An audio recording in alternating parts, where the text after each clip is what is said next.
Good morning or good afternoon, depending on where you are. My name is Paul Roy, and I'm the host of the Partnership Advantage podcast and also the founder of Profitable Practice Pro. And I am so happy and honored today to have Julie Aylwin, with us as my guest. And Julie, I got to meet through an organization called Success Champions. And Julie does, by the way, fit into the success category. We should know that. So welcome, Julie. Thank you so much, Paul, for having me. Yeah.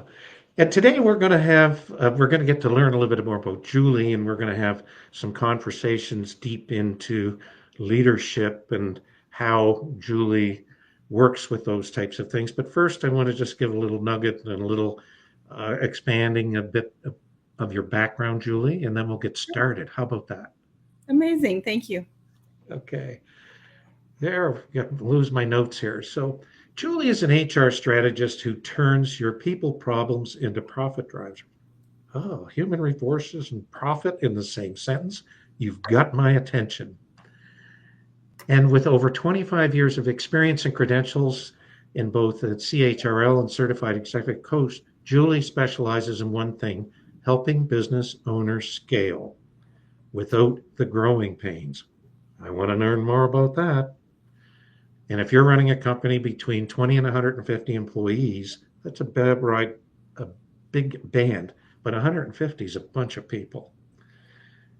And Julie's your person. She provides fractional HR services. She does executive coaching and leadership development, as we discussed earlier before we came on the air, is a deep passion of Julie's. Um, we've got somebody wanting to join the stream, but they're not coming into the room. So anyway, based in Mississauga, Julie is both fluent in French and English, and she works across Canada, turning chaotic workplaces into top talent that want to stay and contribute with their companies. So welcome, Julie, officially. Yes. Thanks. So let's dig right into the questions. They didn't come here to listen to me talk. They came to learn from you. And from my observations in the human resource business, and it's changed dramatically in the last 10 years. I think we'd all agree on that.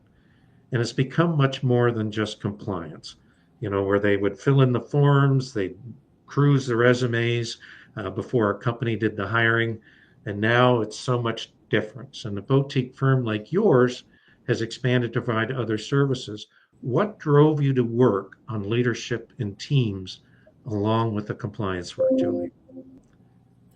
Well, Paul, you're absolutely right about that dramatic shift. So, when I started 25 years ago, HR was primarily focused on administrative functions, payroll, benefits, following employment laws. It's important work, but it was more reactive, like extinguishing fires. So, what I've seen over the past decade is this evolution towards being true business partners. Companies started realizing that their people weren't just resources to manage, but their competitive advantage to become more profitable.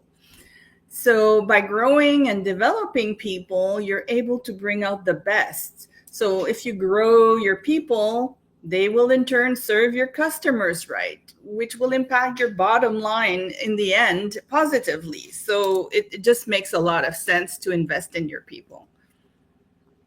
It's Um, yes. Well, I was going to say, because, when we think of the term manager of this or manager of that, which means they manage people, they oversee them, they measure things that they do, and it's not really a collaborative term, manager. It's No. almost like it should be removed from the ops manual, where they're collaborative team leaders and leadership Yeah. being that way. And that's those subtle changes that we've needed in human resources. Yeah, I do think slowly, we're not managing widgets. We're managing human beings. And we need to put the human back into human resources. Oh, isn't Yeah. that the truth?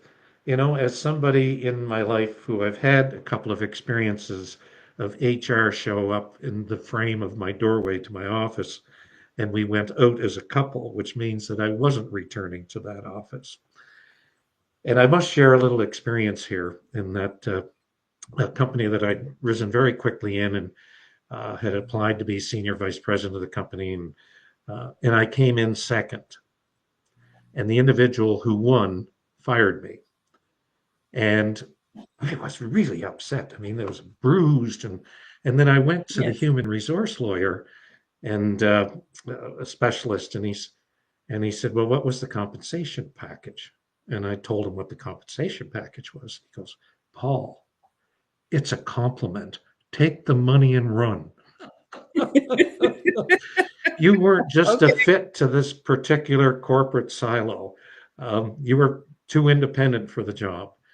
And when, Mm, you think back of those things, and that perhaps many people listening here have been through that experience, and I'm certain you've held the hand of people and taken them out of their mm. office. Yes, and 100% in the sense that sometimes on the moment it feels like it's a disappointment. Yes. But in the end, sometimes it's a great opportunity because you're not in the right place at the right time, and you need to make room in your life for something amazing to happen. But that happens with leaving a place and getting ready for the next step in your career. And do you find that, and this isn't perhaps one of the questions we talked about, but it's those people that had that experience, are they better for it on the other side? They realized where the fit wasn't, and you've seen people, it's not just taking them out and removing them, it's coaching them into new careers and new opportunities. I think sometimes some people will get it, some people won't, but the people who do will realize, and if they've been listening properly, and I we try to be like transparent. It's not about attacking people. It's just telling them that you're not in the right position at the right time. So it's like it's not the right fit, it's not aligning. You're not, you're not able, you may not have the competencies for this particular role, or you've outgrown it. It's just it's not the right fit. And I think people with time, looking back, then they say, you know what, that was a good thing that happened. But it doesn't But happen on that I've, on I've, that day. on that particular day, it stings. There's no question. So, Julia, what do you see the biggest challenge for owners and founders face in running their businesses and firms? Is it the finance, the people, the systems? What is what do you see in the people that you're working with as their the leaders with their biggest challenges are? Well, here's the thing, founders usually start with a passion and a great idea. They often treat HR as this necessary evil they'll deal with later. And that thinking may cost massively in the future, because if you're not paying attention, it can come back and bite you in the future. So I would say it's definitely all of the above. Based on my 25 years of experience, they're all interconnected. You can have perfect finances, systems, but if you don't have the team that sticks with you, if you're constantly losing people, retraining, dealing with workplace drama, your finances and systems become meaningless. So here's a question, just to come on this, because so often, and I always, because I love, the team environment and the businesses that I've owned, my staff rarely ever left because I didn't want to do their job. I encouraged them to do their job. I didn't want to do it for them. And so what happens is that in that situation where, if you can, shall we say, polish it up that's attractive, where you bring people into your business, but 3 months later they're going out the back door. So is it the systems? Is it, and Is it the leadership? Is it the training? Again, all of the above, I'm certain, but it's the chronic turnover within companies.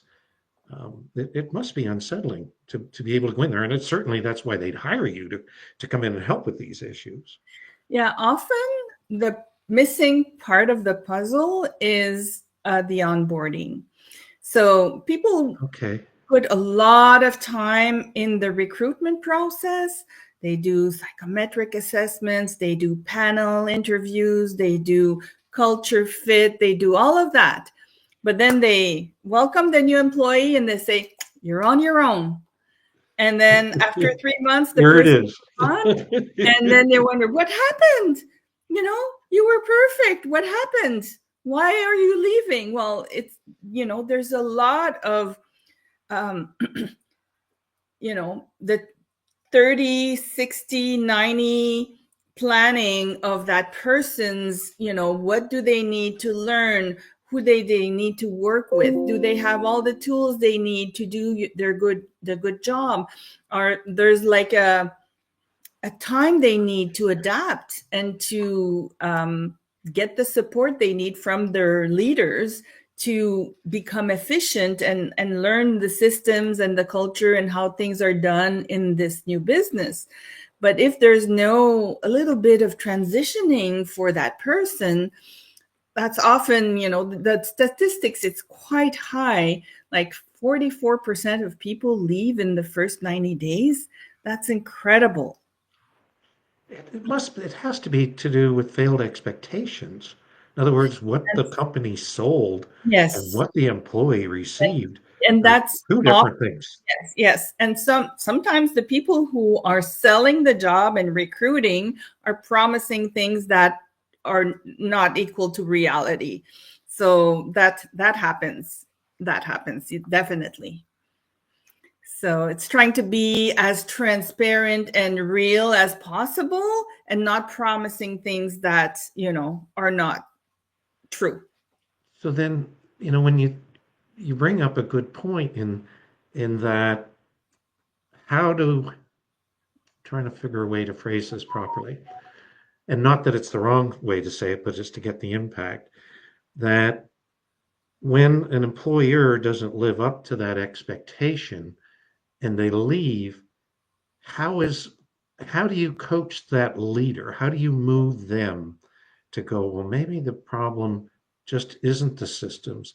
Maybe it's how I approach them. And then, an opportunity for you where they hire you as a fractional HR person to come in and help them with these things, to open the door to have that conversation with the leader. I'm Yeah, certain you must see this on a regular basis. we do try to do exit interviews or speak to the candidate or the new employee Yeah. that's leaving and try to dig a little deeper into what is the essence of what's Mhm. the issue. And with that, we're able to collect a lot of information. Unfortunately, some leaders are not willing to action that information into changes. So you know they want to know, but they don't want to know. And how many, I'm going to throw this out because it would be a guess. Because I know I've lost count in working with business owners, how many times I've heard, I'm a good judge of character. And Oh yeah. and Everything. then they shake their head and they can't understand why they left. Hmm. Yeah. Uh, yeah, it's everybody thinks they're good recruiters, they're good, Yeah. they have good judgment in people, and yeah, sometimes they're their worst enemy. So yes. Yeah. So we're going to shift. I mean, this is the Partnership Advantage podcast here. So I just want to shift the conversation a little bit toward focusing and working with partnerships. And I know I see it in my work and you see it and what is unsaid really sometimes. And you just explained it from employees who leave. It's an in-depth exit interview that you can probe to the root of what the issue is. But the same thing, I mean, the experiences that you would have had working in partnerships where the partners don't align, and sometimes that is part of the problem in the culture of the company is the mixed messages. So how do have share a little bit about your experiences in that? Because and it may not just be business partner to business partner, but it may be C-level, C-suite people Mhm. whose authorities overlap in some areas and the clarity in terms of role. Um, Looking for some advice or things that will help some of the partnership audience that's listening, how you approach that, how do you go about that? I know it's a long-winded question, but Yeah, I don't think it's just partnerships. I think it's also leadership teams. yeah. All the time we see that. People think they're being diplomatic by staying quiet, but they're actually, what they're doing is letting resentment build until it explodes. The go along, get along mentality is pretty much poison. I've seen partnerships implode because one person spent 2 years nodding along internally, keeping score of every decision they disagreed with. Hmm. So it's um, it's not healthy. So healthy partnerships or leadership teams require a productive friction. So you're allowed to disagree. You're allowed to bring maybe a different perspective. You should be. You should be allowed to discuss. This is a healthy conversation and conflict. It's not oh my god, no conflict at all costs. That's not how life is. So yeah, I do think you can't have an honest if you can't have an honest conversation with small issues, you'll never survive the big challenges that every business faces. Oh my goodness, that's really powerful. Because if you can't have the little conversations, you would never be able to have the big ones. Very insightful. It's when you think about it, at myself as a business owner, and I'm certain you've had these conversations with business owners, and we'll circle back to, asking an employee to leave or an employee being escorted out. In that, because they've been with you for so long, and you have memories of when they were a great employee, and for some reason they just started to fall off, and that we struggle to let them go when we should have let them go a long time ago. And I know to myself when I've made those decisions to let people go is when within hours, once the actual um, worry about the conversation and what's going to happen, and I'd say, why did I wait so long? Yes, yes, Should have done and this 2 or 3 months ago. They'd have been yes, happier. I would have been happier. And all we did is just putting another log on the fire. yes. It's tough decisions. Like letting a person go is always a tough Pardon me. decision. And so I really honestly understand that. However, it's always looking at, okay, by not taking action, what are you saying yes to? So you're saying yes to the behavior you don't want to see. You're demotivating your team. You're letting a person maybe take advantage of the other people doing their work. Like there's a big impact to not doing anything as well.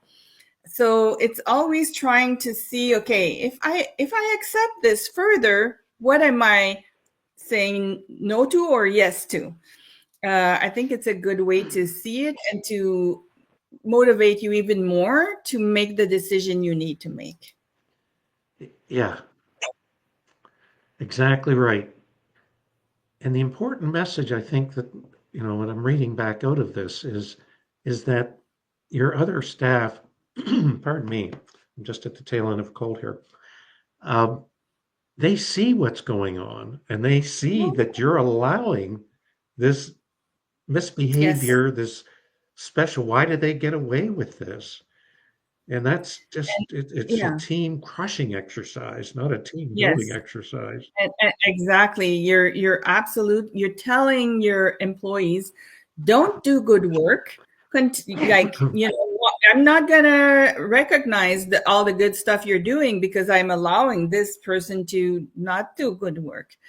So your behavior as a leader is always measured by the whole team. So if you think they don't see it, they do. They do. And They it's going to come back to bite you. So of course, if it's, a few weeks or a month, it's not like years. Years of not addressing a problem has a different impact than, a week or two. But the faster you address an issue, the better it will be for you, for your business, for the team. So don't let anything fester. Just address it as it happens. be firm in your decisions with empathy. Yes. And understanding. And we are dealing with human beings. Life happens, divorce, death, sick children. You could have a wonderful employee who's going through difficult times. Well, you have to have understanding for that. Yes, exactly right. Um, and if we don't allow them to come to work with these things, and if we don't ask them how are things, you Yes. know, you and don't be afraid to ask them because if we show we care and we ask the question properly, it's Mhm. non-threatening. It's an expression of caring and love. Yes, It's, and it's not about prying into their private lives. It's yeah, about caring about them, their well-being, yeah, and we see a difference between how it was before and how it is right now. And yeah, we need to know, we need to understand, and because we care 100%. yeah, yeah. Last question, and it's I personally dislike the term conflict resolution, but it's real. And is it Hmm. not really more of managing difficult conversations that must be part of what you do? So, for our viewers, can you suggest a tip on how best to set up a conversation on setting boundaries and accountability? Because that's really what it's about, isn't it? 100%. So I love the fact that you hate the term conflict resolution. I Yeah. like to call it a boundary clarity conversation. Okay. So, so you really need to start with the intention, not accusation. Instead of you always do this, try, I need to talk about how we can work together more effectively. So that's a good way to introduce the tone of the conversation. It's not about pointing fingers. That never brings anything Mm, good. yeah. Then we try to get specific about the behavior and the impact. So when deadlines get missed without communication, it puts the whole project at risk and creates stress for the team. And finally, collaborate on the solution. How can we set up a system where everyone stays in the loop about timeline challenges? So, those three elements can really set you up for finding solutions and setting boundaries, but keeping people accountable as well. Yeah. It really is a balancing act, but it's um, being able to ask the question to get the answer without it being threatening, Hmm. without it being judgmental. And we allow the emotion to come out in the response Yes. because that's where the real juice is. 100%. And it's creating that psychological safety before you dive into accountability. So they need to understand that you're not attacking them personally, you're trying to solve a business problem. So when you frame it as how do we make this work better for everyone, um, instead of here's what you're doing wrong, it, it, really brings a better um, collaboration perspective into Yeah. finding solutions. Wonderful. And we haven't even touched because we're coming to the end, so I want to ask you how our viewers can find you. Is because we didn't even touch on the topic of performance reviews, which is another whole skill set in itself. Takes Yes. me back to my grade 3 teacher in school. And Paul has so much potential. Anyway, um, how can the audience find you, Julie? What's the name of your? Well, I did express the name of your firm, but tell us some more how they can Yes. find you. So you can go to our website, Pegasus Evolution, um, Hmm. and see all the description of our services. And you can schedule a complimentary uh, uh, call with us, and we'll be happy to discuss with you any of your needs and see if we can work together in the future and build that great work culture. And I'm going to post when this is over because this is also running live on LinkedIn, and it will be available for review later at choice. I'm going to put Julie's contact information for Pegasus in there, and Julie also has a large presence on LinkedIn. So if you can't find her, you need to help get a little better with your search skills. But we're going to make it easy for you. Put it in the description here in about 3 minutes. Julie, this has been a great conversation.